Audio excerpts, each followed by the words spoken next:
Então vamos falar um pouquinho sobre a criação de aplicações Windows 8 com o C#.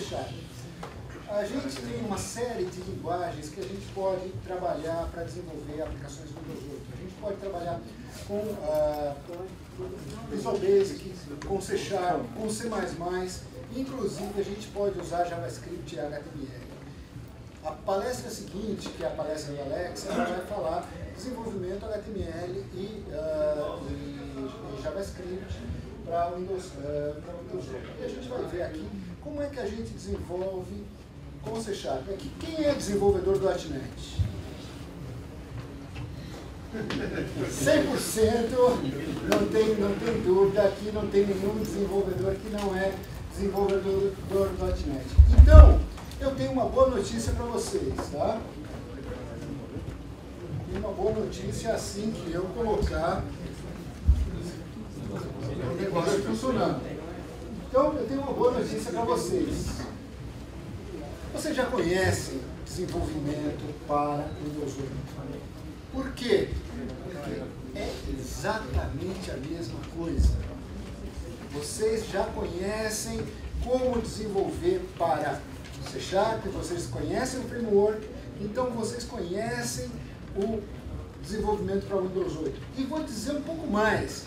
Vocês não só conhecem o desenvolvimento para Windows 8, como vocês vão ter vantagens do que vocês vinham desenvolvendo há tempos atrás. Por exemplo, quando vocês queriam acessar código nativo, o que vocês tinham que fazer para acessar, por exemplo, uma função da API do Windows? Invoke. Você tinha que ir lá, fazer uma declaração daquela função na DLL, verificar qual era a equivalência de tipos e colocar aquilo lá para funcionar. Às vezes dava crash, você não sabia por quê, aí você ia lá, você via que a declaração era um LPCR-SQR que estava declarado como não sei das quantas. Era isso que a gente tinha que fazer quando queria usar a API nativa. Agora não. Agora a API nativa, ela é exatamente igual ao que a gente conhece. São classes e são métodos e propriedades. E eu vou trabalhar exatamente da mesma maneira. Tá? Aqui, um código para capturar uma foto, usar a câmera do dispositivo, capturar uma foto. Eu vou usar windows.media.capture. Windows.media simplesmente está dizendo que essa é uma biblioteca do Windows, uma biblioteca WinRT. Tá? Camera Capture UI é uma classe. Essa classe tem propriedade Photo Settings Cropped Aspect Ratio. Eu estou dizendo que meu aspecto da minha foto é 4:3. Aí eu vou ter esse await, que eu vou explicar em seguida, não se desesperem, nós vamos chegar nisso. Capture File as Inc. Se o arquivo que eu capturei for diferente de nulo, quer dizer, ele tirou uma foto, eu simplesmente salvo ele com setSource, OpenAsync e Bitmap. Fácil, simples, sem painvolt, sem nada. Vocês já conhecem como desenvolver para o Windows 8. Tá? É isso o desenvolvimento para o Windows 8. A grande sacada foi essa. Eles fizeram uma API que é muito parecida com o que a gente já conhece, C# e VB. Mais ainda, eles fizeram uma coisa mais interessante ainda, que é o seguinte, eles criaram projeções da linguagem. Então, quem programa em JavaScript vai ter essas mesmas funções parecido em JavaScript. Camera Capture UI, ela vai ter o C minúsculo, como o pessoal de JavaScript está acostumado. Tá? Certo? Então, a gente tem um código gerenciado, tem a API do Windows, e no meio eu tenho o runtime que vai fazer esse meio de campo. E vai criar classes e vai criar as APIs para mim, para poder trabalhar. Da mesma maneira, as funções são exatamente da mesma maneira. A arquitetura que a gente tem no runtime é essa daqui. Embaixo a gente tem o core do Windows. E no core do Windows a gente tem o runtime core e todas as diversas UIs, as diversas APIs, GUI, XAML, Store, controles, mídia, tá? E em cima disso a gente tem a projeção da linguagem, e na projeção da linguagem a gente vai criar a nossa aplicação Windows 8.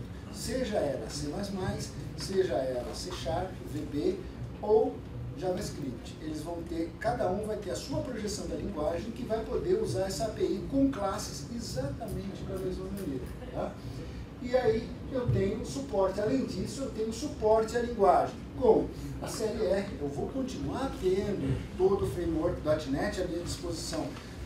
Todo não. Eu vou ter, a gente tem que ter em mente o seguinte: quando a gente está programando em Windows 8, a gente, aplicações, a gente vê dois tipos de aplicações básicas. Aplicações desktop e aplicações que eles chamam hoje de Windows 8 Store.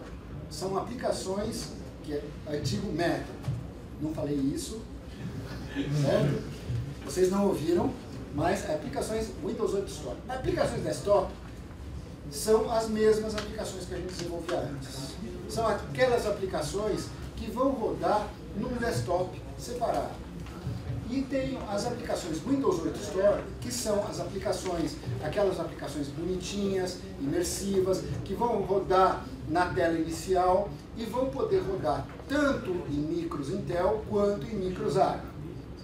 Então, a gente tem essas aplicações, as aplicações que eu chamo de Windows 8 Store, são as aplicações que elas vão rodar num sandbox, elas vão rodar numa sandbox e elas não vão ter toda a API. Por que elas não vão ter toda a API?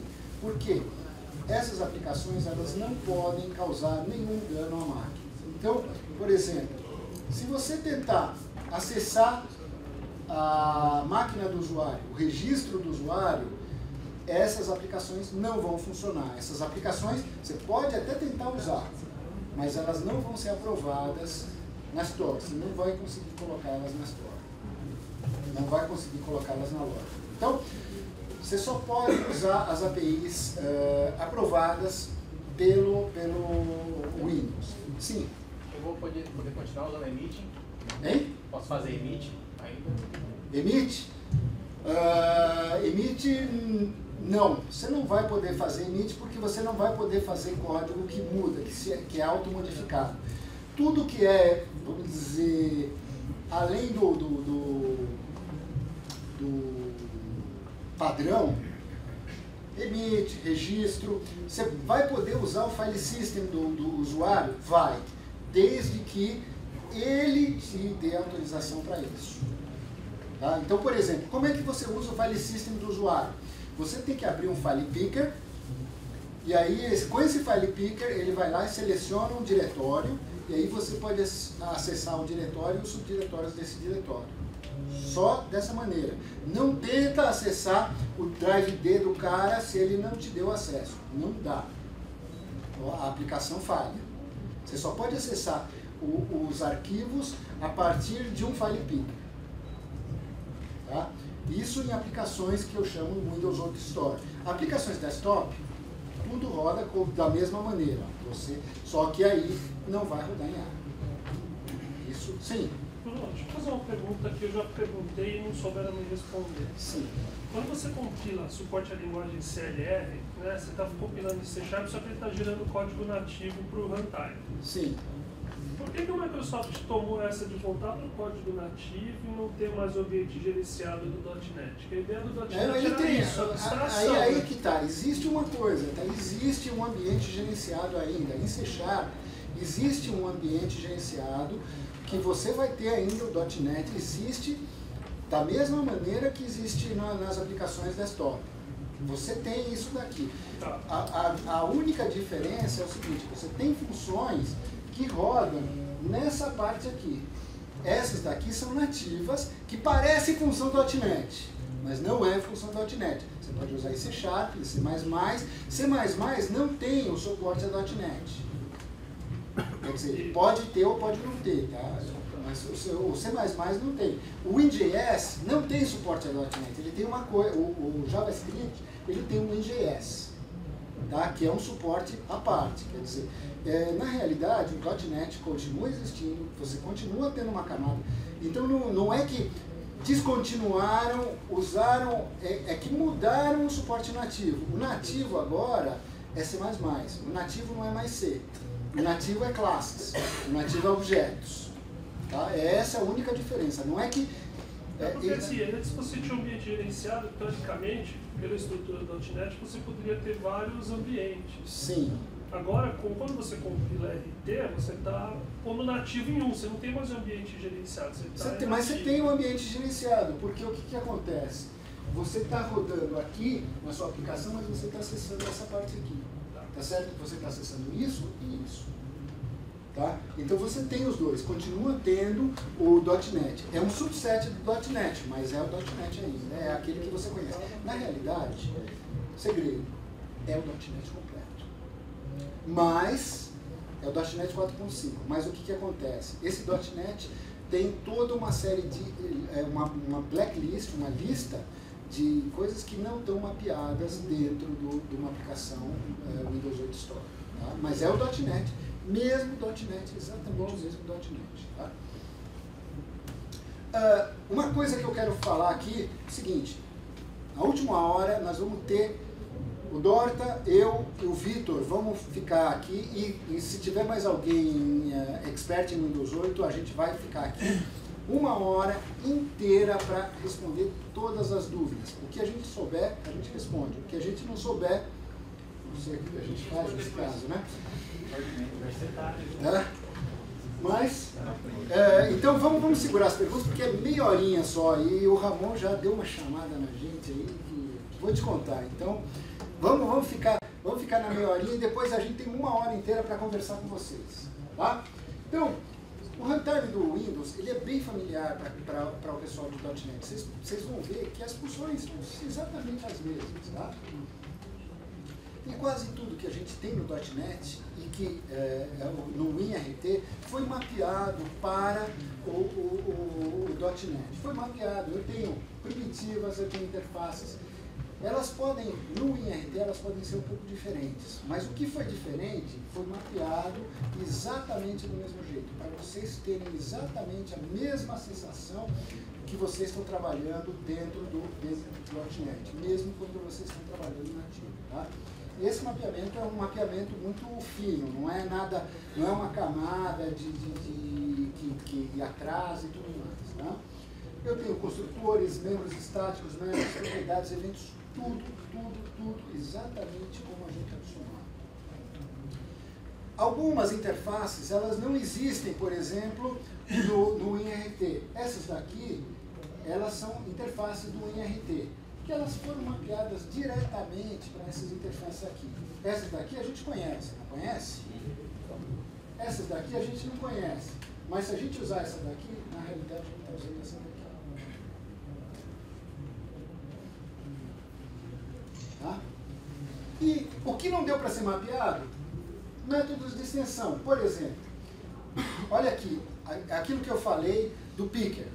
Olha aqui o file picker. Eu vou abrir o file picker, eu vou dizer que eu quero todos os arquivos, aí eu pego um arquivo, que poderia ser um diretório, tá?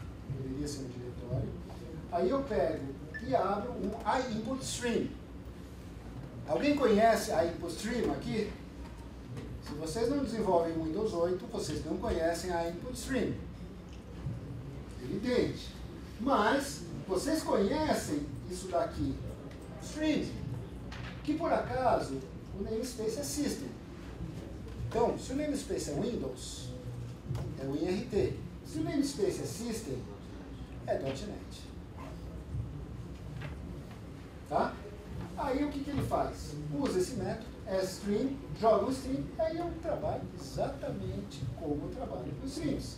Então eu tenho aqui o input_stream, ele é mapeado com stream, e aí eu tenho o stream e trabalho com o stream reader.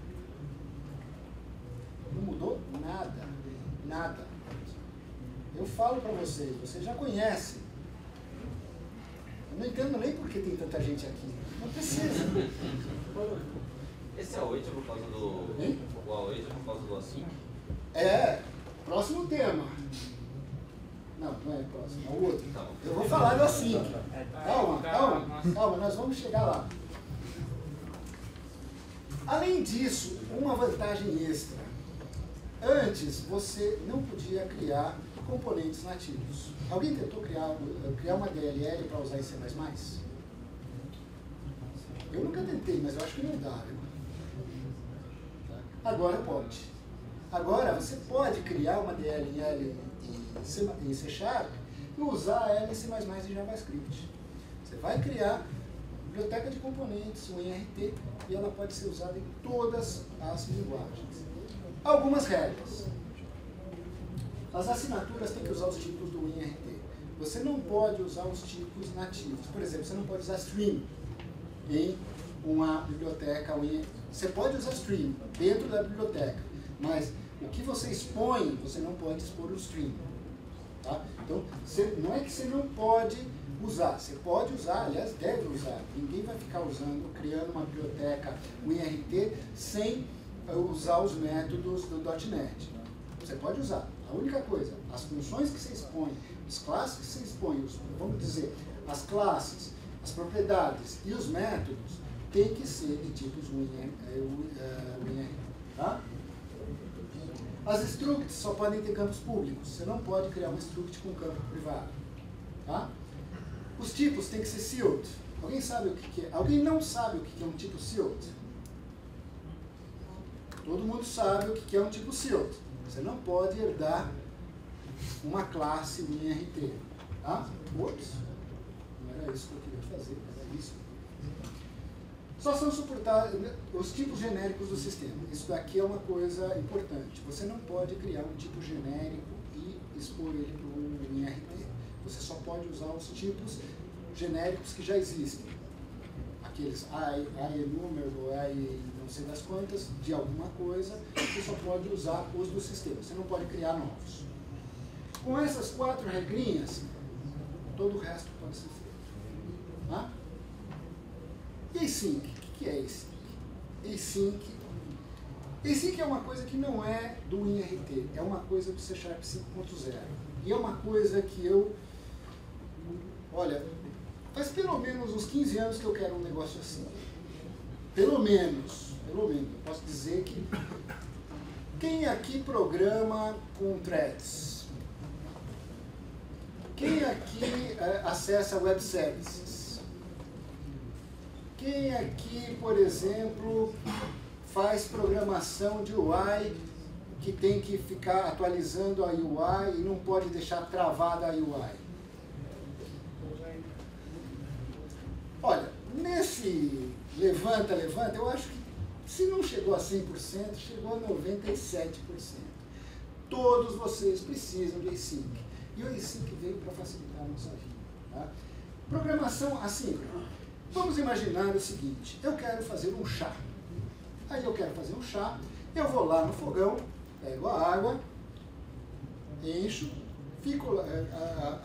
coloco no fogão, acendo o fogo e fico lá esperando ver cada bolinha aparecer. As bolinhas aparecem, opa, está na hora de fazer o meu chá. Pego, coloco lá, coloco o saquinho, agora eu tenho que esperar o chá ficar pronto. Não é imediato, não é instantâneo, isso daqui não é chá instantâneo, é chá de saquinho ou chá de... Fica lá, então eu fico lá esperando o chá ficar pronto. Enquanto isso, meu chefe tá me chamando, o trabalho está acontecendo, o telefone tocou, mas eu não atendi, porque eu estou fazendo chá, certo?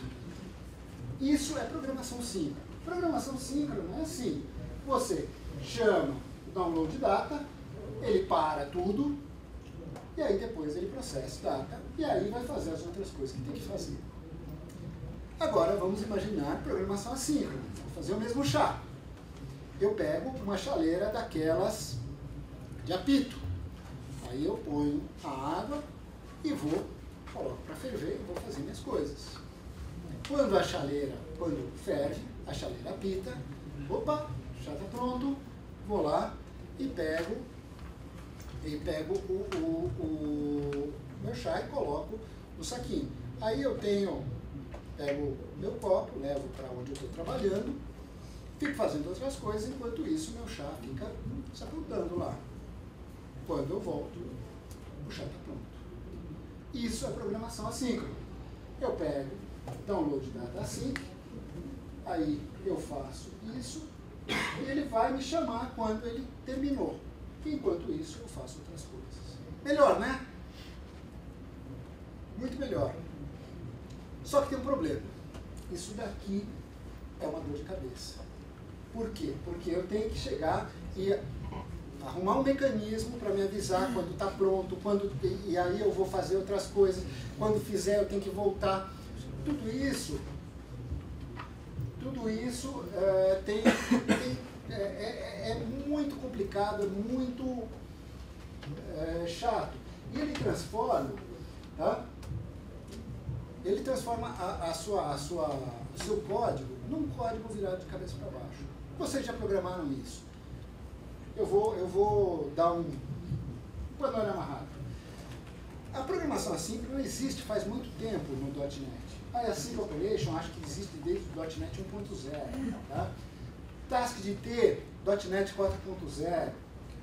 Promises no JavaScript. Eu tenho operações em andamento, usam callbacks e eles mudam a ordem do código. Por exemplo, quando eu vou fazer um download, eu primeiro coloco completed, eu digo lá, quando completar, faça isso. E depois eu dou o run. Aí depois eu vou fazer, eu vejo que nunca fez nada. Por quê? Porque eu esqueci de dar o run. Eu fiz o completed e esqueci de dar o run depois do código. Nunca aconteceu com vocês? Eu acho que sim. Eu acho que sim. Eu não sou tão bom assim. Tá? Então eles mudam toda a ordem de código. E aí isso daqui é para uma operação. Imagina só que quando eu tenho que fazer uma operação dentro da outra, Eu tive que fazer um programa que era um negócio, era fantástico. Era um programa que tinha que pesquisar os arquivos no disco, processar imagens, processar todas as imagens e verificar semelhanças entre as imagens. Ele não é para ver imagens iguais, é imagens parecidas. Então eu tinha que processar todas as minhas imagens e verificar qual delas era semelhante. Então eu tinha que pesquisar no disco, depois eu tinha que processar cada imagem, depois eu tinha que comparar as imagens uma por uma para ver quais eram semelhantes. Eu tinha 4 passos aí. Tudo isso tinha que ser feito com tasks e assíncrono, porque não podia ficar bloqueando o usuário durante 2 horas enquanto aquilo lá processava. Vocês imaginam a bagunça que ficou no meu código? Ficou liso. Eu realmente suei para debugar aquilo lá. Tá? Isso daqui é o que faz o código assíncrono. Mas a gente tem aqui o modificador async. Esse modificador async eu simplesmente digo, esse daqui é assíncrono. Então o compilador vai se encarregar de fazer toda essa bagunça para mim. Eu não mudo nada no meu código. Eles têm que retornar um void ou um task de T. Essa é a única restrição de um método assíncrono. O resto é tudo a mesma coisa. Usa o operador await para esperar e, quando retorna o controle, a operação é terminada. Tá? Permite composição usando o código normal. E são semelhantes ao código assíncrono. Vamos lá. Dá para fazer... Ei, tem 5? Acabou? Hein? Tá acabando? Tem 5 minutos? Ah, então dá para fazer esse mesmo. Ah, beleza.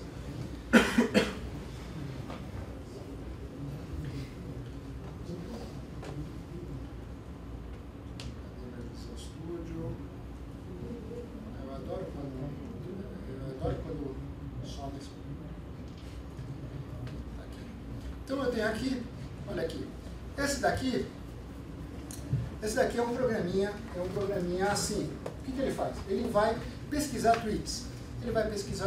Eu vou colocar aqui Visual Studio. Ele é um código assíncrono. Tá? Pesquisa. Aí ele vai me mostrar tudo que estão tweetando no Visual Studio, se a gente tiver internet.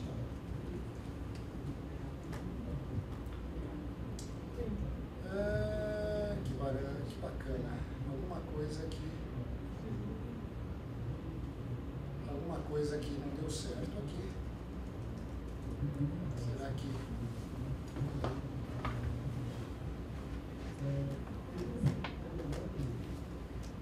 Alguma coisa que não deu certo.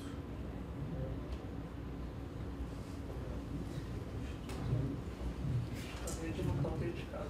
Hein? Acho que a rede não está autenticada. Não está autenticada? Está dando código, né? Que beleza. Então, a rede não está autenticada. Acreditem em mim. Eu vou mostrar o código e vocês vão acreditar em mim. Tá? Adoro quando essas coisas acontecem. O código é muito simples, tá? O código é muito simples. Eu vou, no meu clique do botão, eu vou pesquisar o Twitter. Aí depois eu vou pesquisar o Twitter e vou criar um web request e vou dar um begin response passando um callback.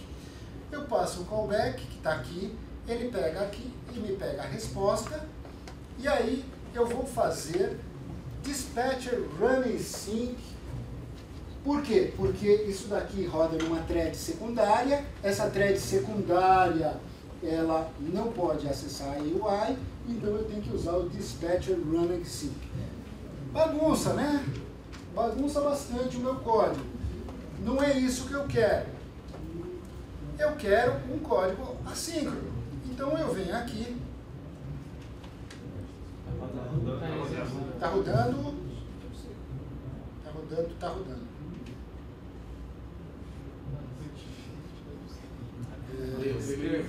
Botão embaixo de edit. Botão embaixo de edit. Botão embaixo do edit. Shift Esse pessoal que conhece os outros melhor. Desculpem o desconhecimento. Da próxima vez faremos melhor. Então, eu tenho aqui um outro projeto, tá? Que eu não vou nem mudar porque eu não tenho tempo, mas eu tenho aqui o projeto assíncrono. Ele não tem mais callbacks, tá?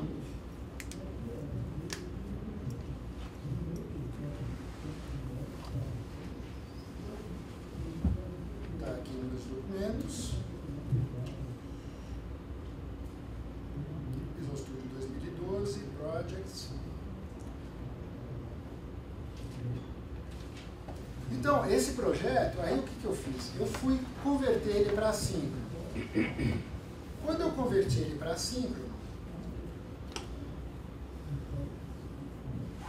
a função é a mesma. Vocês estão vendo que a função é a mesma pesquisa Twitter. Só que eu coloco aqui request, web request, eu dou um await get responses inc. E ele me retorna uma resposta, response.